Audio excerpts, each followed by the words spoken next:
하늘에는 별이 떠 있습니다. 스타라고 하죠. 이 땅에는요 조금 유명 인사를 나를 스타라고 불러달라고 하고요. 남들이 또 스타라고 부릅니다. 재밌는 것은요 스타인데 누군가가 알아주지 않으면 스타는요 그 빛을 잃어버립니다. 굉장히 기분 나빠하고요.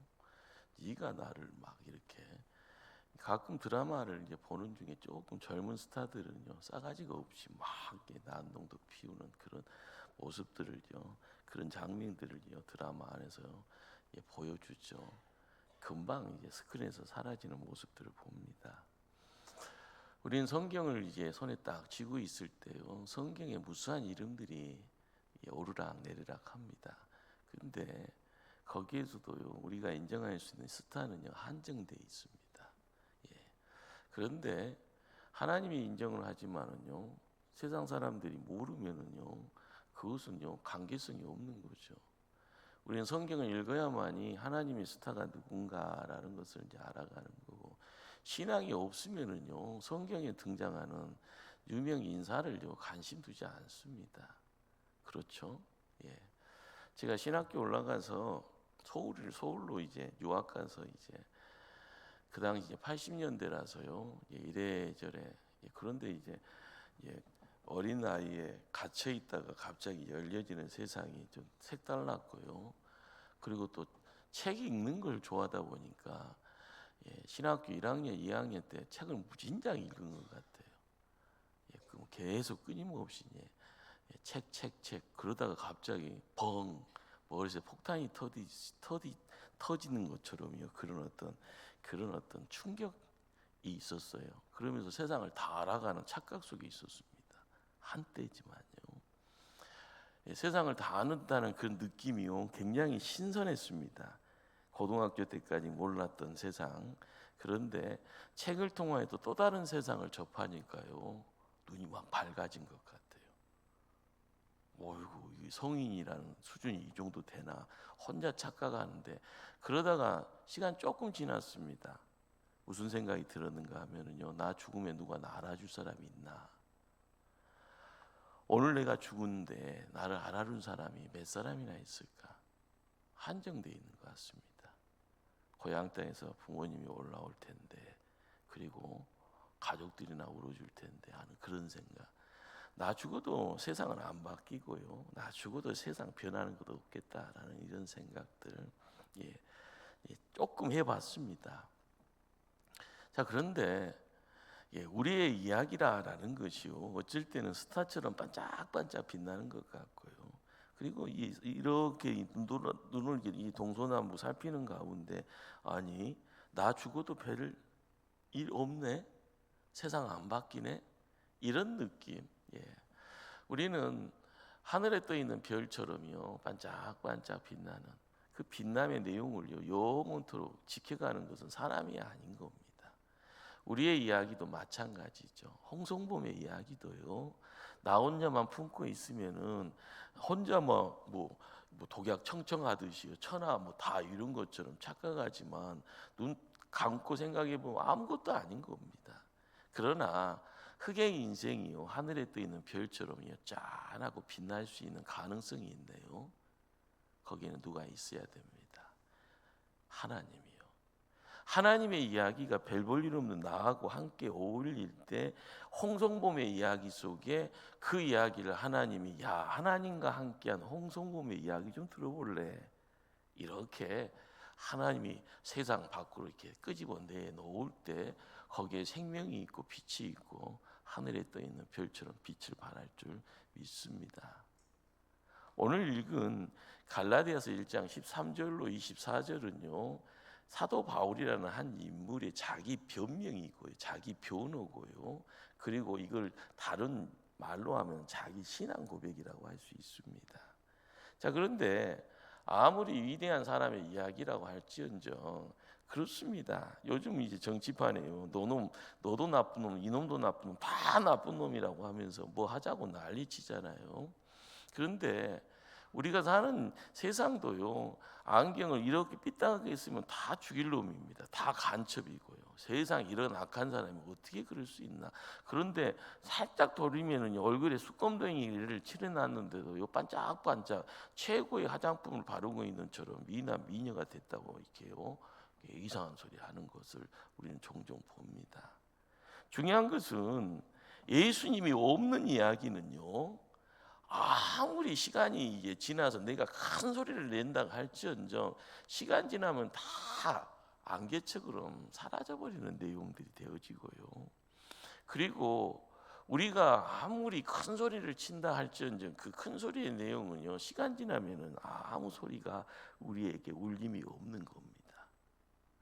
사도 바울이라는 한 인물이 있습니다. 우리는 이제 사도 바울이라는 이 사람의 예형에 대해서 이야기하는 것이 아니라 이 사람이 아주 오래전에, 그렇죠, 2000년 전에 어떤 인물이었을까. 그냥 열심히 있었는데 잘못된 열심을 가지고 그것도 사고를 쳤는데, 대형 사고를 쳤는데, 이 대형 사고가 뭐였는가 봤더니 한편에서는 보면은 유대교회에서 선봉장이었고 한편에서는 하나님의 대적자로서 대형 사고를 쳤더라라는 겁니다. 대형 사고를 치면서 손에다가 뭘 묻히는가 봤더니 사람의 피를 묻히고 있는 사람이었더라라는 겁니다. 그러기에 나중에는요, 나는 비방자였어, 나는 박해자였어, 나는 폭행자였어라고요, 나중에 자기의 믿음의 아들 디모데에게 편지를 쓰면서 이야기를 합니다. 나는 잘 나갔던 인물이야. 유대계의 바리새인이었고 가마리아의 소학생에서 최고의 으뜸의 학문을 이야기할 수 있는 그런 인물이었고, 그래서 권력 잡아서 이놈 저놈, 그렇지, 그 당시에 이단 소리 듣고 있는 예수교 그런 잡범들을 다 옥에다가 가두기도 하고, 조금 심한 놈은 돌로 쳐 죽이기도 했지 하면서 자기 자랑 이야기할 수 있는 그런 어떤 사람이 아니라, 나는 대형 사고를 쳤더라, 하나님을 대적했더라, 나는 비방자였고 박해자였고 폭행자였더라. 왜 이런 일이 있었는가? 내가 하나님을 알지 못해서 그랬다라고 고백을 합니다. 우리는 신앙생활을 하면서요, 요즘 이제 특별히 이제 저의 이제 혼란한 어떤 마음 상태에서 이제 어항 속에서 이제 막 뿌옇게 앞이 안 보이는 그런 상황. 조금 교회가 새로워지고 교회가 좀 알곡으로 채워지고 교회가 부흥 소리를 드러내기 위해서 힘써야 될 것이 뭘까라는 것을 고민하고 기도하고 있습니다. 근데 결론은요, 하나밖에 없네요. 복음밖에 없다는 거예요. 세상살이 힘들잖아요. 요즘은 이것저것도 다 안 된다고 하는데, 그 안 되는 가운데서 세상 저 한반도 밖에서도 뭐 좀 잘 될 것 같은데 하늘에서 놓여버리면 홍수가 오고 지진이 오고 갑자기 얼음 덩어리가 위에서 떨어지고요, 별일들이 많습니다. 우리나라는 뭐 이렇게 위정자가 한번 잘못 들어와서 이것저것 자기 고집만 피우고, 백성들은 별로 신경 안 쓰고 자기 안 사람만 껴안고 있으면서 이래저래 백성들은 굶어 죽든지 나라의 고가인 다 털려도 아무 생각 안 하고 밖에서 큰 소리 치며 벌벌 떨면서 있는 거 없는 거 다 내주고 있는 그러나 재밌는 것은요, 그런 이야기가 밖으로 안 나가요. 백성들의 귀에 안 들린다는 것이 현실이에요. 그러니 해외 언론은요, 대한민국이 다시 독재 국가가 되어졌다고 이야기를 하는 그런 상황이 있습니다. 우리가 뭐 이렇게 나라를 위해서 뭐 데모하라는 것이 아니라, 믿는 자가 기도의 자리를 지키면서 백성들의 삶의 형편, 그렇지만 믿는 성도는 복음을 통하여서 반석에 세워져 가지 아니하면 우리는 세상의 어려움 속에서 나의 어려움이 배가가 되어버릴 수밖에 없는, 이것이 우리의 현실입니다. 세상이 어렵고 교회도 어려워요. 그러면 어떻게 해야 되는가? 복음으로 다시 돌아갈 수밖에 없다. 사도 바울은요, 예수님 만나기 전에는요 열심 냈습니다. 그 열심이 종교적인 특심이었고요, 그 특심이요 무수한 사람들이 제일 앞에 선두주자였어요. 그 선두주자가 드러내는 내용들이 다른 말로 이야기하는, 나중에 세월 지나서 자기는요 그것을 자기 의라고 표현을 합니다. 내가 이전에 공부했던 거, 내가 열심으로 나의 나이에 맞춰서 뭔가를 갖추어서, 그래서 내가 유대교의 선봉장이 되고 수문장이 되어서 열심히 냈는데, 이것이 하나님 영광이 아니라 나의 자기 의를 드러냈노라라고 이야기를 하고 있어요. 길은 길이지만 다른 길을 택했다라는 거예요. 그리고 나서 예수님 딱 만났더니, 부활의 예수님 만났더니 갑자기요 태양보다 더 밝은 빛이 확 내리 쏟아진 가운데 눈이 닫혀져 버립니다. 어떻게 보면요 시력을 상실한 거지, 일시적인. 그러는 가운데 나타나는 내용이 뭡니까? 어떻게 보면 임시적으로 기절 상태까지 되어져 버린 거죠. 그런데 눈 떠봤더니 안 보여요. 시력을 상실해 버린 겁니다. 느닷없이 한 인물이 등장을 합니다. 아나니아입니다. 손을 들어서 안수기도 했더니 눈에서 비늘 같은 것이 벗겨지는 듯하다 하면서 보여지더라라는 겁니다. 우리는 이런 현상적인 사건 속에서요, 야, 부활의 예수님이 사도 바울을 잡으러 왔구나, 잡았습니다. 포로로 삼는구나, 그러는 가운데 자기의 의지와 상관없이요 점점 자기가 이제껏 자기 의지로 걸어갔던 인생길이 부활의 주님 만나고 나서 부활의 주님의 손에 의해서요 자기의 의지하고 다른 어떤 길을 택하고 있는 그런 모습들을 우리는 보게 되죠. 자, 부활의 주님 만난다라는 것 대단한 사건입니다. 일생일대에 이런 사건 가지고 있는 사람 대단하죠. 자, 이 시대에는요 가장 빈번하게 만나게 되어진 하나님 만나는 사건 중에 저의 귀에 자주 들려오는 이야기는 질병 가운데 하나님 만났다라는 그런 이야기 종종 들었습니다. 죽은 문턱 앞에서 주님 때문에 살아났다고요. 자, 환경적인 부분에서는요 재물에 대한 부분, 부도가 났어요. 사업이 망했어요. 그런데 이래저래 어려워서요 오갈 데가 없는데, 그러는 가운데 기도하는 중에 하나님 만났다라고 해서요 살 길이 열려서 다시 재기하는 그런 가운데 신앙생활 열심히 하겠다. 이 만남의 내용이 큰 겁니다. 자, 그런데 이 만남의 내용 통하여서요 성숙이 단계로 가지 않으면 깨달음이라는 것이 없죠. 오늘 갈라디아서 1장에서요 사도 바울은 자기 신상 변호를 이야기하고 자기 변명 비슷한 이야기를 하면 자기의 신앙의 고백을 이야기하는 가운데 우리가 알아야 될 것은 다메 세계에서의 부활의 주님 만남 그 하나 가지고 이야기하는 것이 아니라 그분 만나고 나서 인생이 바뀌었더라. 왜 바뀌었는가? 어떻게 바뀌었는가? 내 인생이 어떻게 뒤집어져 있는가? 거기에 깨달음이라는 것을요 거기에다가 가미를 시켜서 우리에게 들려주고 있는 겁니다. 만난 것은 30년 전인데 30년 전 이야기를 두고 오징어 뒷다리 씹듯이 계속 빨아먹다 보니까 이제는 짠맛도 안 나는, 그것이 우리의 신앙생활이 아니다라는 거예요. 30년 전에 만났으면 30년 전에 그 만남을 통하여서 그 부활의 주님이 나에게 뭘 주셨는가, 그분과 함께 나는 뭘 이루려고 했는가, 그분 통하여서 내가 뭔가를 바라보면서 열심히 달리고 있는데 지금도 달리려고 그러면서 이루려고 힘쓰는 것이 이건데 라고 이야기할 수 있는 말의 내용이 필요한 겁니다. 이것이 깨달음의 내용인데요, 만난다라는 것, 깨닫는다라는 것 같은 동일선상이 있지만 전혀 다른 내용이죠. 시간적인 부분에서는 만나는 것은 앞부분에 있고요, 깨닫는 것은 뒷부분에 있습니다.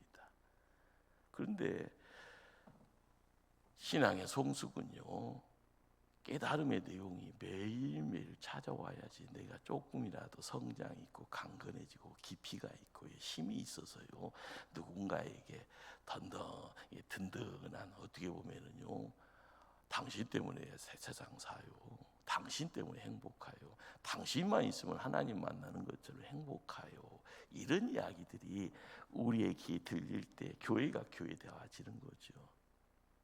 우리가 교회잖아요. 우리가 신령한 자잖아요. 우리가 하나님의 복을 담아가는 자잖아요. 이 내용 속에서 30년 전의 이야기를 지금까지 이야기하고 있다가 하면 이건 큰 문제입니다. 교회를 교회로서 아름답게 바꿔나가는. 그러기에 복음이라는 내용이 뭐냐라는 거죠. 복음. 예. 복음은요, 부활의 주님입니다. 주님, 예수님. 예. 예수님을 만남을 통하여서요, 갑자기 예수님 소리도 들었고 예수님 만나서 대면해서 뭔가가 나에게 큰 충격으로 다가와서요, 그 어떤 희열 같은 것이 그 황홀함의 내용이 있는데, 그런데 그것 가지고 하루 세 끼 다 해결하는 것도 아니고요, 1년 내내 그 행복함을 가지고요 사람들과의 만남을 유지할 수 있는 것도 아닙니다. 우리가 알아가야 될 것은요, 이 복음이라는 것, 그 자리에서요 십자가의 내용이 우리의 인생의 가장 한 부분을요 포크레인처럼 이렇게 드러내 줄 때 우리는 새로운 출발을 할 수가 있는 겁니다. 뭔 내용인가? 이 복음이다라는 것, 부활의 주님이다라는 그 만남을 통하여서 우리는 수치, 우리의 잘못, 우리의 과거의 오점들을요 이걸 이렇게 드러낼 수 있는 아주 큰 사건, 역사가 예수님 통하여서 이루어지죠. 그 모든 것을 붙잡고 있으면서요 권리 주장을 하는 것이 누군가 봤더니 어둠의 세력이고 마귀고요 사단입니다. 여러분들, 자녀들을 혹시 수도권으로 보내고 나서 걱정하는 이야기들이 종종 들리잖아요. 요즘 가장 크게 들린 것이 몇 년 사이에 전세 사기 이야기 들으셨죠? 안 들어보셨어요? 대답 좀 하세요. 전세 사기 들어보셨어요? 안 들어봤어요? 예, 내 자식이 전세 사기 안 당했으면 그런가 보다 누스거린다. 그런데 지금 내 자녀가, 내 손주가 저기 서울 가서 전세 사기 당했는데 그것이 20만 원이면 괜찮은데 2천만 원이 2억이면 여러분요 잠이 와요, 안 와요? 잠이 올 수가 없는 거예요. 내 건데. 우리가 믿음 생활을 하면서 제라라는 이 내용을 어떻게, 그런데 우리가 나도 모르게요 죄 속에서도 어느 정도 잠겨져 있고요, 우리가 교회 생활을 하면서 복음의 내용을 얻은 게 이것이 갑자기 들어와 버리니까, 투기가 이렇게 들어와 버리니까 혼합돼 버려요. 짬뽕돼 버렸어요. 그러니까 어쩔 때는 교회만 가면 할렐루야 하면서 갑자기 빛 가운데 하 하면서요 호흡도 해요. 그런데 교회 밖에만 나가고요, 시간 지나서 믿음의 성도들과 교제가 없으면 갑자기 세상이 어두워져요. 그리고 여기서는 불안불안이 찾아오고요, 한숨 소리가 이거서 의기소침되어서요 하면서요 눈빛이요 갑자기요 바뀌어져 버리는. 죄라는 것이요 우리의 삶 속에 너무 가까이 들어와 있습니다. 죄라는 것이 이 시대에서는요 가장 크게 밖으로 드러나는 모습 속에서 현대인들에게 정신병이 우울증이라는 이름 속에서요 나에게도 혹시 있는가 한번 생각해 보세요. 우리가 예수 그리스도를 알아가면서 예수 생명이요, 예수 권세요라고 이야기하는 부활의 주님이 나의 주님인데, 이 내용이 우리 안에 딱 자리 잡지 못하면 우리는 반석에 서 있지가 않는 거예요. 그런데 교회만 다니면 다 되는 줄 알아요. 누가요? 누가 여러분에게 그렇게 도장 찍어줬어요? 아니에요. 하나님은 도장 안 찍어줬는데 나 혼자 도장 찍은 것처럼, 갔다 왔으니까 도장 받은 것처럼 착각하는 우리가 주님과의 관계를 통해 그 교제를 통해서 이룰 수 있는 내용들, 이전의 것들이 깨끗하게 끊겨지는 자리에 온전한 자유가 우리의 편에 내 안에 들어와 있음을요 고백하기 위해서는 내 안에 누가 계셔야 되는 거예요? 예수님이 계셔야 돼요. 예수님이 계시니까 옛날에 내가 이런 실수했네. 그래서 사도 바울은 내가 비방자였고 박해자였고 폭행자였고 손에다 피를 묻혔던 살인자였다라고 이야기를 합니다. 그러니까 개수 중에 개수라고 이야기하고 지극히 작은 중에 진짜 별 볼 일 없는 인간이라고 이야기를 할 수밖에 없는 것은요, 과거의 자기의 모습이 새롭게 비춰지는 세상의 빛의 근원 대신 예수님 만났더니 앞만 보고 뛰어가니까 나의 실상은 모르고 가다가 예수님이 내가 너의 구세주라 라고 이야기하는 가운데 나의 실상을 느끼니 꼬꾸라질 수밖에 없는 겁니다. 그리고요, 예수님의 포로가 될 수밖에 없고요. 이전에는 마귀의 포로가 됐다가 이제는 예수의 손에 붙잡힌 포로가 되어지는 그 상황. 그리고 나서요, 이야기 되어지는 것 뒤돌아봤더니 다 하나님 은혜 아니면 말이 안 되네. 자, 우리 한번 15절 말씀을 한번 합독할까요? 갈라디아서 1장 15절 말씀. 자, 함께 한번 합독합니다. 그러나 내 어머니 태로부터 나를 택정하시고 그의 은혜로 나를 부르시니가, 어머니 자궁에서부터 나를 택정했다. 은혜로 나를 부르셨다. 이 말이 이제 가지고 있는 내용은요, 그렇죠. 하나님의 어떤 영역이 우리의 한계치를 활짝 넘어져 우리가 생각할 수 없는 부분까지요. 예레미야는요, 세상 창조 이전에 나를 택하였다고 이야기합니다. 사도 바울은 어머니 자궁 안에서 나를 택했다고 이야기합니다. 이것이 그냥 상상 속에서 나는 그렇게 믿어야지가 아니라 성령께서 하나님의 사람에게 간섭하는 가운데 깨달음의 내용으로 찾아와서 이야기되어지는 고백입니다.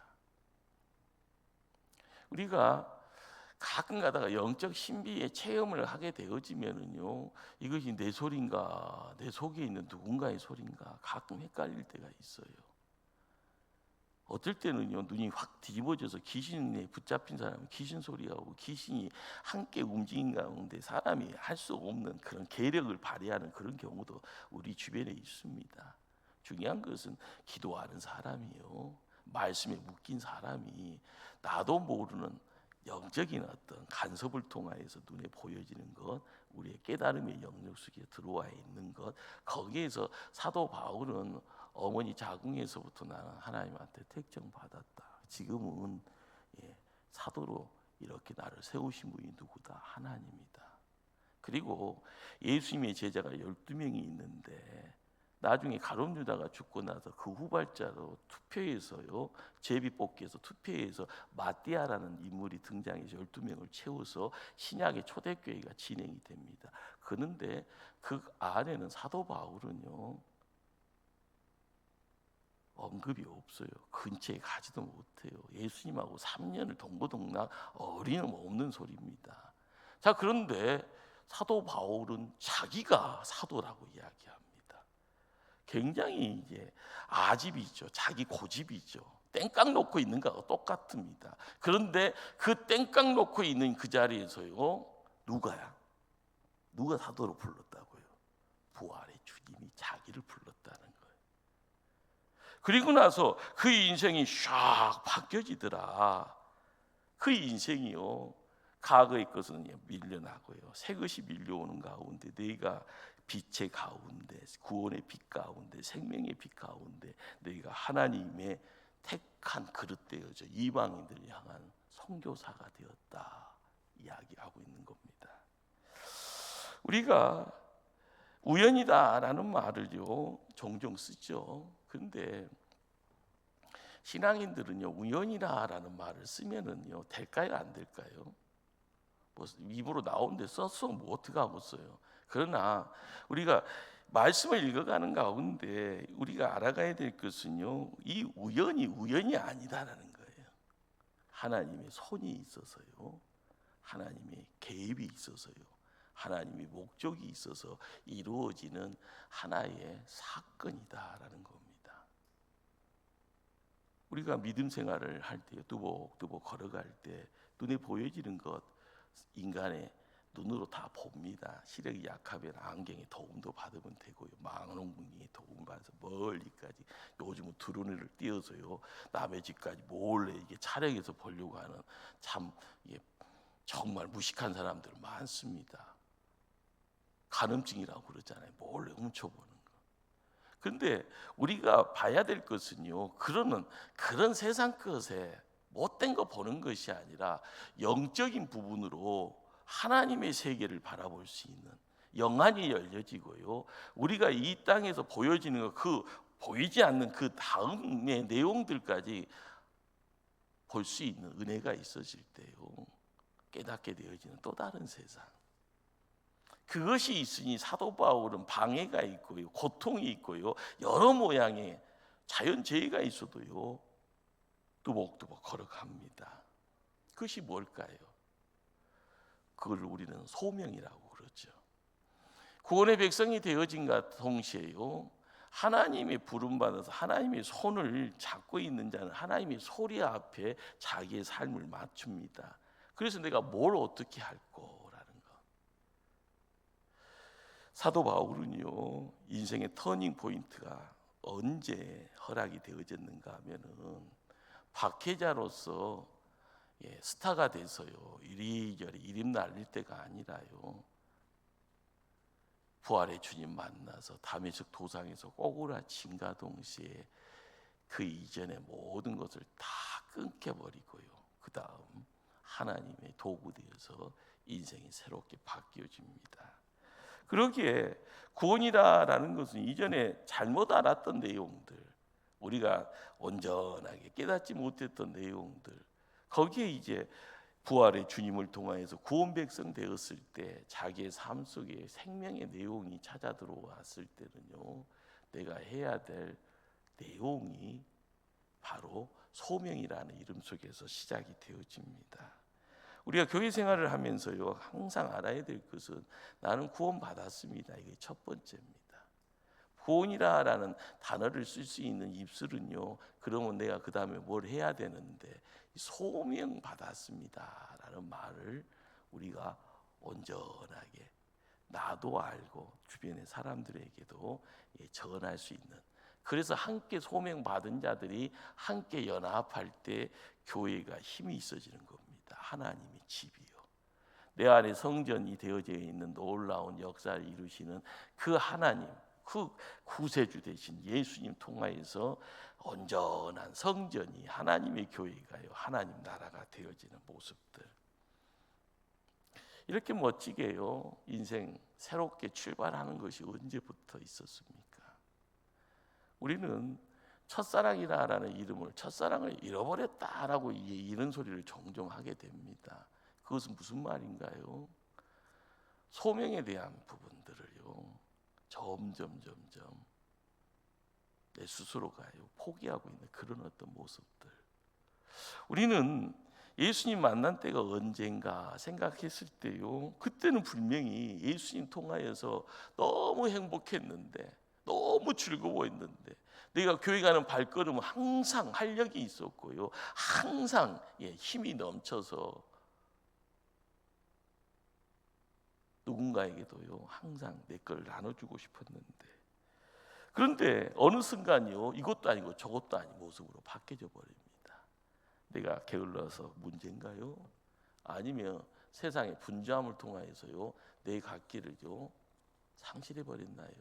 아니면 코로나라는 핑계거리 때문에서 나는 내 스스로가 핑계거리 속에 모습을 감추어 놓고 그냥 한숨만 쉬고 있나요? 사도 바울도요 우리나 똑같은 인생입니다.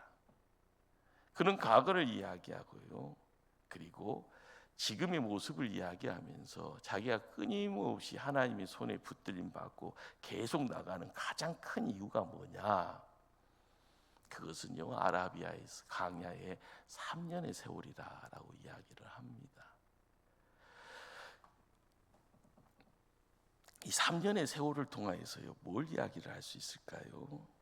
성경은 뭘 3년 동안 했는지 언급하지 않습니다. 우리는 다만 짐작만 할 뿐이죠.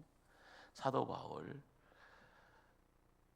유대인이었고요, 바리새인이었고 가말리엘 문화생에서 최고의 엘리트였고요. 쭉쭉 빠져나가는 가운데 항상 동년배 중에 선두주자였고요. 그러다 보니까 권력이라는 것도 가져보고요. 그 유대 사회에서 최고로 분주하게 움직였던 사람. 그러나 아라비아로 끌려가고 나서는요, 부활의 주님과 3년의 세월을 뭘 했을까 이야기하지 않습니다.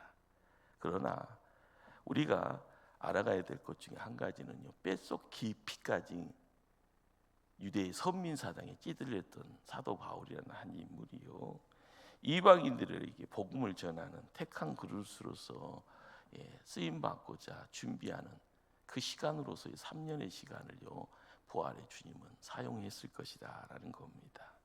그러니 그 부활의 주님과 함께 3년의 시간을요, 충분하게 모범생 되어지는 모습으로 함께 하여서요, 우리는 사도 바울을 사도 바울로 인정하게 되는 모습입니다. 그렇습니다. 사도 바울에게는 3년이었고요. 구약에서는 애굽 땅에서 가나안 땅으로 모세와 함께 출애굽했던 인생들이 광야에서 40년을 보냅니다. 40년이 훈련 시간이죠. 사도 바울도 마찬가지네요. 이 3년의 시간이 공생의 3년에 12제자들이 예수님과 함께 있던 그 3년의 세월과 대비되어서 사도 바울도 3년의 시간을요, 부활의 주님과 광야에서 온전한 훈련으로 함께 있으리라고 믿습니다. 그런데 이 3년의 이 시간이 뭘 이야기를 하는가라는 거죠. 이스라엘 백성은요, 모세 오경을 통하여서요, 하나님의 경륜 가운데 광야의 그 40년의 세월을 통하여서 모범생이 돼서 야 출발이다 졸업이다라고 했을 때 그들은 하나님 중심 사상으로서요, 말씀 중심, 성막 중심. 그래서 법궤를 앞세고 나갔더니 홍해와 똑같은 현상이 요단강 앞에서 펼쳐집니다. 상황은 전혀 다르죠. 홍해는 모세가 하나님 지팡이를 들어서 홍해가 갈라질 때 하나님 역사하십니다. 그런데 요단강은요, 이스라엘 백성들이 네 지파를 통해서 법궤를 앞세우고 나가면서요, 이스라엘 백성은 그 뒤를 따라갑니다. 믿음이 한 믿음이 되어지는 거예요. 장정과 함께 최소 200만이 넘는 무리들이 12지파로 나눠져서 발걸음 옮겨가는 가운데 이들의 마음속에서 이루어지는 내용이 갈래갈래 찢긴 마음이 아니라 한 마음 되어서요, 한 뜻을 이야기하고요, 그 하나님 사랑함을 이야기하면서 발걸음 옮길 때 하나님은요, 응답하시더라는 거죠. 요단강이 갈라지더라. 하나님의 말씀이 있을 때요, 여리고성이 아무리 초롱성처럼요 끄떡 없다. 그렇지만 하나님은 이야기하잖아요. 야 너희들 입을 반창고 붙여라.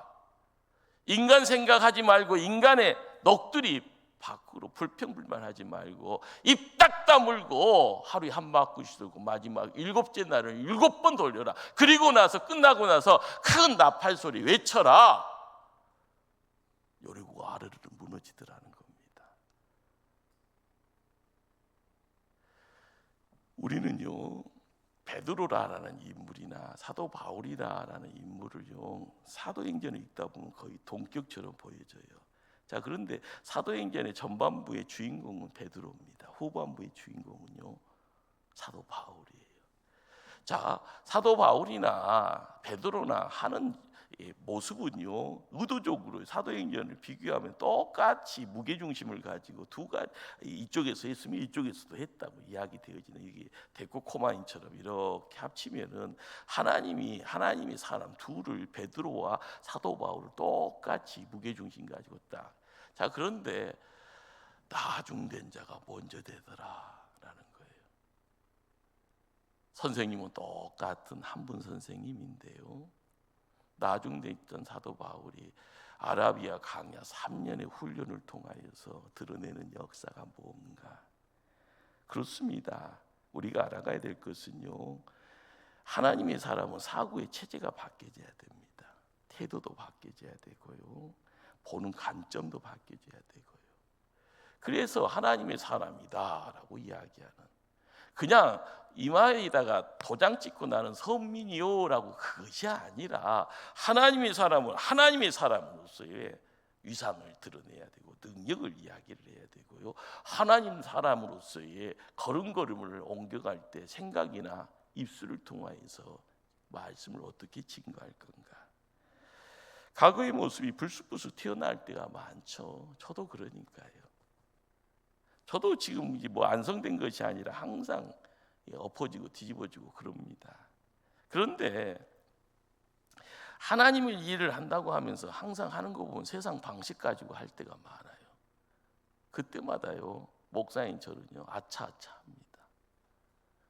기도가 앞서야 되는데 옛날에 해봤으니까 똑같이 하면 되겠거니 아이고 그것이 됩니까? 우리가 교회 생활을 하면서 그것을 알아가야 되고요. 그 알미의 내용을 가지고 가정에서 내가 하나님의 사람으로서의 자리를 지킬 때 어머니의 이상이 드러나고요. 아내의 이상이 드러납니다. 30년 전의 생각 그대로 10년 전의 생각 그대로 행동 그대로 하고 있을 때 그냥 가만히 있으면 하나님 바뀌어주겠거니 누가 바꿉니까? 안 됩니다. 우리가 깨달아야 될 것은요, 내 안에 깊이 뿌리 박혀 있는 그 못된 것들이 그 쓴 뿌리들이요 나를 항상 뒤집어 놓으려고 하잖아요. 요즘은 불쑥불쑥 병원 간다 가면 암 환자들이 불쑥불쑥 모습을 드러낸다고 생각돼서요 끔찍하잖아요. 보통 암 수술하고 나서요 4년이 5년이 이야기를 하잖아요. 매번 정기적으로 진료를 받고요. 그래서 의사가 안치됐습니다. 의사가 안치됐다고 해서 암이 안 생깁니까? 우리가 알아야 될 것이 뭘까요? 사람의 생명을 잡아가는 암이라는 것은요 없다고 해서요 어제 없다 해서 오늘 없는 것도 아니고 내일 또 안 생기는 것이 아니라는 거예요. 이제는 열심히 쌓았으니까 이제는 나에게는 거룩함이 깨끗함의 내용이다. 암이 안 들을 것 같아. 그런데 왜 죽습니까? 제발해서 왜 죽냐고요. 우리가 하나님을 믿는 이유를요 정확히 아십시다.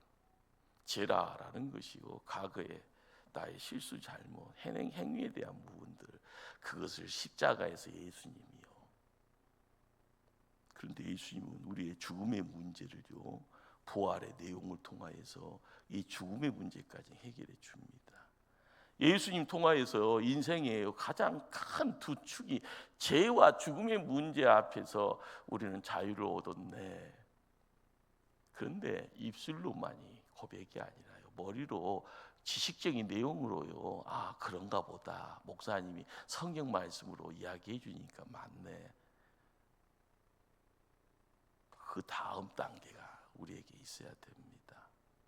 죄와 죽음을요 예수님이 다 해결해 주시며요 우리는 그 능력이 우리 안에 그대로 뿌리 내릴 수 있도록요 죄의 문제가 침범할 수 없는 존재, 죽음의 문제가 침범할 수 없는 그런 존재. 그러기 위해서 내 안에 누가 계셔야 됩니까? 예수님이 계셔야 됩니다. 그러기에 갈라디아서 2장 20절에요 사도 바울은 우리에게 엄청난 고백을요 이야기해 줍니다. 2장 20절을 한번 찾아가십니다. 자, 합독하십니다. 시작. 내가 그리스도와 함께 십자가에 못 박혔나니 그런즉 이제는 내가 사는 것이 아니오 오직 내 안에 그리스도께서 사시는 것이라. 이제 내가 육체 가운데 사는 것은 나를 사랑하사 나를 위하여 자기 자신을 버리신 하나님의 아들을 믿는 믿음 안에서 사는 것이라. 아라비아 강야의 3년의 훈련의 장에 에기스가 지금 홍 목사는 그래요. 이 갈라디아서 2장 20절 말씀으로 이렇게 다 모아져 있다. 그런데요 이제는 내가 사는 것이 아니고 오직 내 안에 누가 사신다고요? 그리스도가 사시는 것이라. 우리가 믿음 생활을 하면서 이걸 손에 쥐고 있어야 될 줄 압니다. 이것이요 마스터 키입니다. 이 키를 내가 손에 쥐고 있을 때 내 안에 누가 살고 계신다요? 그리스도가 사신다. 그리스도가 살고 있음을 알아가야 되고, 혹시나 안 살고 있다가 하면 깜짝 놀라야 되는 거예요. 누구 실수로요? 누구 잘못으로요? 내가 어떻게 무장해제를 하고 있어 이렇게 방치해 놓았는가? 귀한 고백이죠. 내가 그리스도와 함께 십자가에 못 박혔나니 그런즉 이제는 내가 사는 것이 아니요 오직 내 안에 그리스도께서 사시는 것이라. 이제 내가 육체 가운데 사는 것은 나를 사랑하사 나를 위하여요 자기 자신을 버리신 하나님의 아들을 믿는 믿음 안에서 사는 것이라.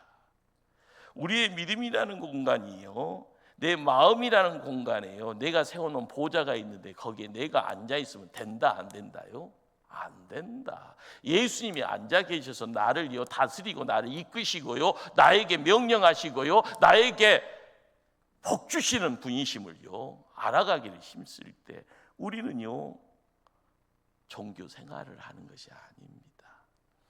현대인들이요 참 이제 명품 가지고 치장을 하면서요 교회는 나가줘야지 하면서 바쁜 시간 쪼개서 교회 생활하는, 거기에 예수님 없으면 종교 생활입니다. 명심하십시다. 내 안에요 믿음으로 예수님이 왕의 보좌를 지켜가지 아니하면은요 믿음 생활하는 거 아니에요. 그냥 남 눈치 보면서 종교 생활 해주는 것 뿐입니다. 혹시나 하는 마음 가지고요.